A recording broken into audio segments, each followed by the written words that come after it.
कहानी की शुरुआत होती है फ्यूचरिस्टिक कनाडा में, जहां आबादी बढ़ने की वजह से सरकार ने एक से ज्यादा बच्चे पैदा करने पर बैन लगा दिया था। किसी को भी दूसरा बच्चा पैदा करने की इजाजत नहीं है, फिर चाहे उनका पहला बच्चा मर ही क्यों ना जाए। इस कानून को जो भी तोड़ता उसे देश की सबसे खतरनाक जेल में भेज दिया जाता। कनाडा और यूएस के बॉर्डर पर बहुत टाइट सिक्योरिटी थी, जहां से पूरी तलाशी लेकर ही लोगों को आगे जाने दिया जाता था। वहीं एक कार में जॉन ब्रेनिक, जो कि एक फौजी हुआ करता था, अपनी पत्नी कैरन के साथ था। कैरन ने अपने कोट के नीचे एक मैग्नेटिक वेस्ट पहनी हुई थी। असल में वो प्रेग्नेंट है और यहाँ से दूर जाकर अपने दूसरे बच्चे को जन्म देना चाहती है। इस वेस्ट की मदद से चेकिंग के दौरान उसकी असलियत बाहर नहीं आएगी। जब फौजी उनके सामान की तलाशी ले रहे थे तो एक लड़की को प्रेग्नेंट होने की वजह से अरेस्ट कर लिया गया, जिससे कैरन और भी डर गई। लेकिन उसकी पहनी हुई मैग्नेटिक वेस्ट ने उसे बचा लिया। उनके बाहर आने के बाद एक फौजी की नजर मैग्नेटिक वेस्ट पर पड़ गई और कई सिपाही उन्हें पकड़ने के लिए उनके पीछे भागने लगे। जॉन ने अपने बच्चे और पत्नी को बचाने के लिए कैरन को वहां से भाग जाने को कहा, जबकि वो वहीं रुककर सैनिकों को रोके रखेगा। इसके बाद जॉन को बंदी बनाकर बाकी कैदियों के साथ एक जेल में ले जाया जा रहा था, जिसका नाम है फोर्ट्रेस। यह देश की सबसे हाई टेक्नोलॉजी वाली जेल है, जिसे एक रेगिस्तान के बीचों बीच बनाया गया था। वहां से किसी का बच निकलना नामुमकिन था। जब कैदी अंदर पहुंचे तो गार्ड्स ने उन्हें पूरी तरह नंगा करके उनकी चेकिंग की। इसके बाद सभी कैदियों को एक कमरे में ले जाकर उनके पेट में हाईटेक ट्रैकर डाल दिया गया। अगर कोई भी कैदी जेल के नियमों को तोड़ेगा तो ये सिस्टम एक्टिवेट होकर उसका पेट फाड़ देगा। डायरेक्टर पो ने सबसे कहा कि अगर कोई भी कैदी येलो लाइन से बाहर जाएगा तो उसके पेट में जोरदार दर्द होने लगेगा और रेड लाइन को पार करते ही कैदी की मौत हो जाएगी। एक कैदी घबराकर गलती से येलो लाइन के पार चला गया और अचानक पेट में तेज दर्द की वजह से नीचे गिर पड़ा।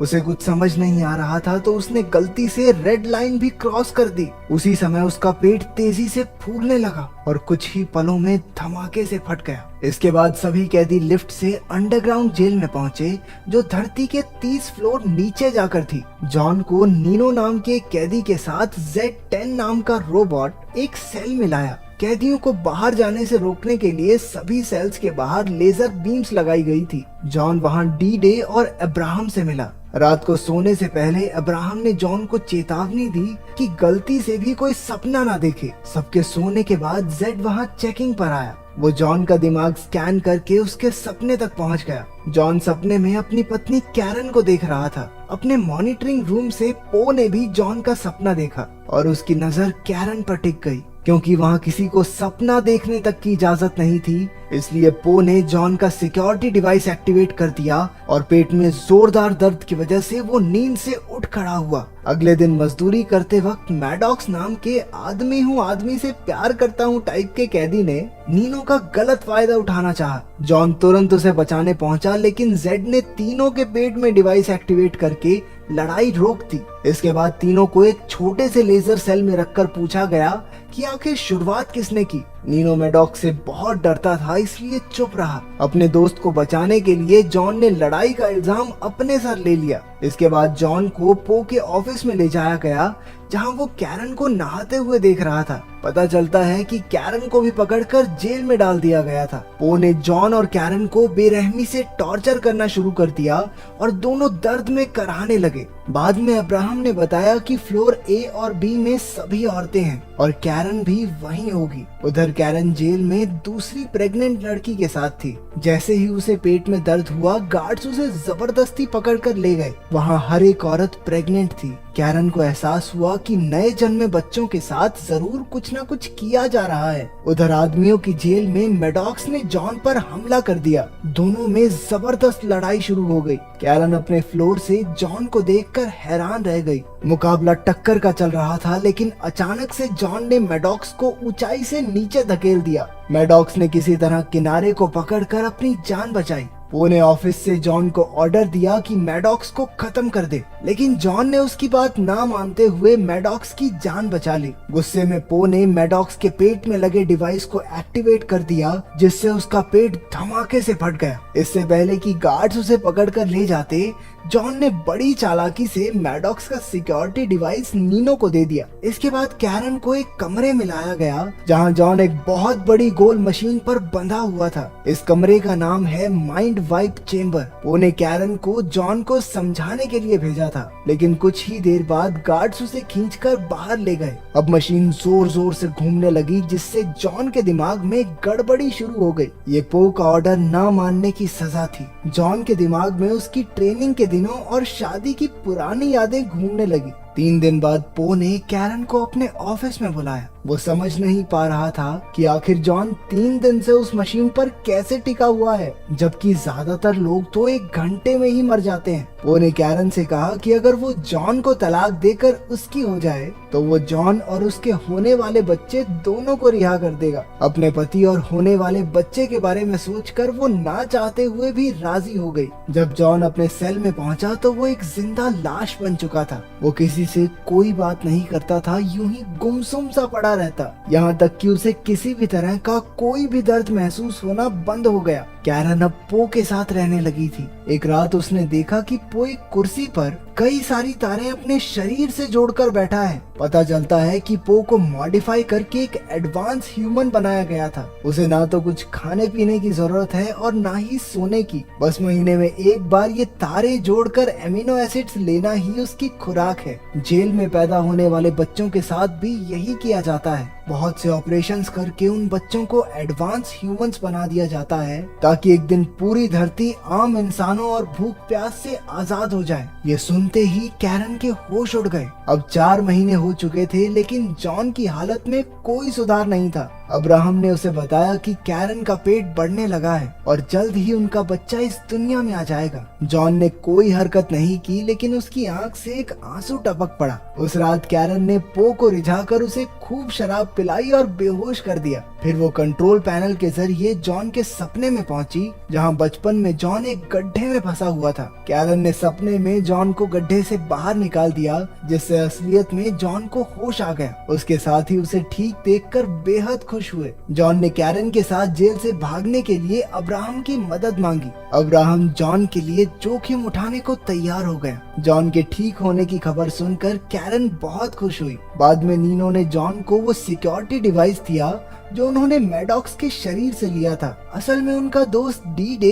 जेल में आने से पहले कंप्यूटर्स में माहिर था। उसने उस डिवाइस की अच्छे तरीके से जांच करने का फैसला किया। इसके बाद कैरन ने पो के कैबिन से एक हीरे जैसी दिखने वाली चीज चुरा ली। वो पकड़ी जाने ही वाली थी कि उसने उस चीज को अपने मुंह में छुपा लिया। अगले दिन उसने वो हीरे जैसी चीज अब्राहम को देकर जॉन तक पहुंचाने को कहा। असल में ये हीरे जैसी दिखने वाली चीज पूरी जेल का एक डिटेल्ड नक्शा था। उन्होंने हिसाब लगाया कि कंस्ट्रक्शन साइट से होते हुए जेल से बाहर निकला जा सकता है। अगली सुबह अब्राहम ने उस नक्शे को वापस पो के कमरे में रख दिया, ताकि किसी को कानों कान खबर ना हो। उधर डी-डे ने पता लगा लिया कि वो सिक्योरिटी डिवाइस कैसे काम करता है। उस डिवाइस के अंदर एक बहुत ही ताकतवर चुंबक लगी हुई थी। उन्होंने इसका इस्तेमाल करके अपने शरीर में लगे डिवाइसेस को भी बाहर निकालने का फैसला किया। उनका ये प्लान कामयाब रहा और सबके सिक्योरिटी डिवाइसेस बाहर आ गए। अगले दिन जेड रोबोट ने पो को बताया कि जेल में गड़बड़ी चल रही है। पो ने कैमरा फुटेज में कैरन को लेंस चुराते हुए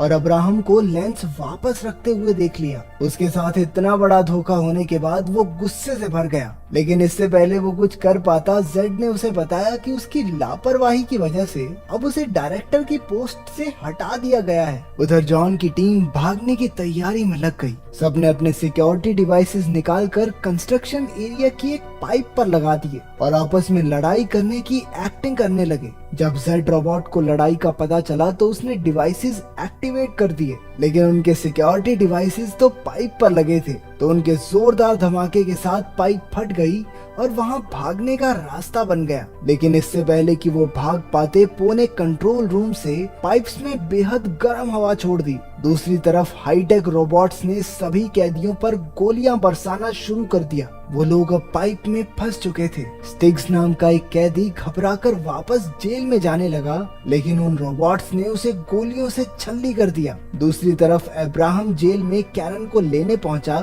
लेकिन उसी वक्त पो वहां आ गया। उसने अब्राहम को मार डाला और गार्ड्स कैरन को खींच कर ले गए ताकि उसके बच्चे को भी एडवांस ह्यूमन बनाया जा सके। उधर जॉन की टीम एक रोबोट को मार गिराने में कामयाब हो गई। तब उन्हें पता चला कि ये कोई रोबोट नहीं बल्कि एडवांस ह्यूमंस ही हैं। जॉन ने उसकी बंदूक उठाई और बाकी सबका सामना करते हुए वापस जेल तक पहुंचा। आखिरकार सब एक लिफ्ट में चढ़कर ऊपर जाने लगे। उन्होंने पो के कैबिन में जाकर कैरन को ढूंढा। तभी जॉन की नजर स्क्रीन पर पड़ी जहां डॉक्टर्स उसके और कैरन के बच्चे को जबरदस्ती बाहर निकाल रहे थे। जॉन ने पो को धमकाते हुए कहा कि ऑपरेशन बंद करवाए, लेकिन पो अब डायरेक्टर ही नहीं था, इसलिए उसकी कोई नहीं सुनेगा। तभी एक रोबोट ने उन्हें पहचान कर उन पर हमला बोल दिया, लेकिन सभी कैदी ऐन मौके पर हट गए और गोली सीधी पो को लगी। उसके मरने के बाद डी-डे ने कंट्रोल पैनल से डॉक्टर्स को रोकने की कोशिश की, लेकिन ऐसा करने से पहले ही एक सिपाही ने उसे गोली मार दी। जॉन ने अपने दोस्त की मौत का बदला लिया और डी-डे ने अपनी बची खुची ताकत से पूरी जेल की बिजली का सिस्टम ही बंद कर दिया। डॉक्टर्स रुक गए और सिक्योरिटी सिस्टम भी बंद हो गया, जिसका फायदा उठाकर सारे कैदी जेल से भाग गए। अब सिर्फ जॉन और नीनो वहां बचे थे। वो कैरन को बचाने पहुंचे और डॉक्टर से छुड़वाकर उसे जेल के ट्रक में भगा ले गए। वो तीनों मेक्सिको का बॉर्डर क्रॉस करके ही रुके। अब कैरन बच्चे को जन्म देने ही वाली थी, लेकिन जेल का ट्रक अचानक अपने आप चलने लगा। पता चलता है कि ट्रक को अब भी जेल से कंट्रोल किया जा रहा था। उसने नीनो को कुचलकर मार डाला। जॉन उसका सामना करने बाहर गया, जबकि कैरन झोपड़ी में तड़प रही थी। जॉन ने ट्रक को धमाके से उड़ा दिया, लेकिन बदकिस्मती से वो ट्रक झोपड़ी से जा टकराया और कैरन भी मलबे के नीचे फंस गई। जॉन घबराकर अपनी पत्नी को ढूंढने लगा, लेकिन वो सही मौके पर वहां से निकल गई थी। वो बिल्कुल सुरक्षित थी और उसके हाथ में एक प्यारा सा बच्चा था। आखिरकार जॉन और कैरन अपने बच्चे को बचाने में कामयाब हो ही गए।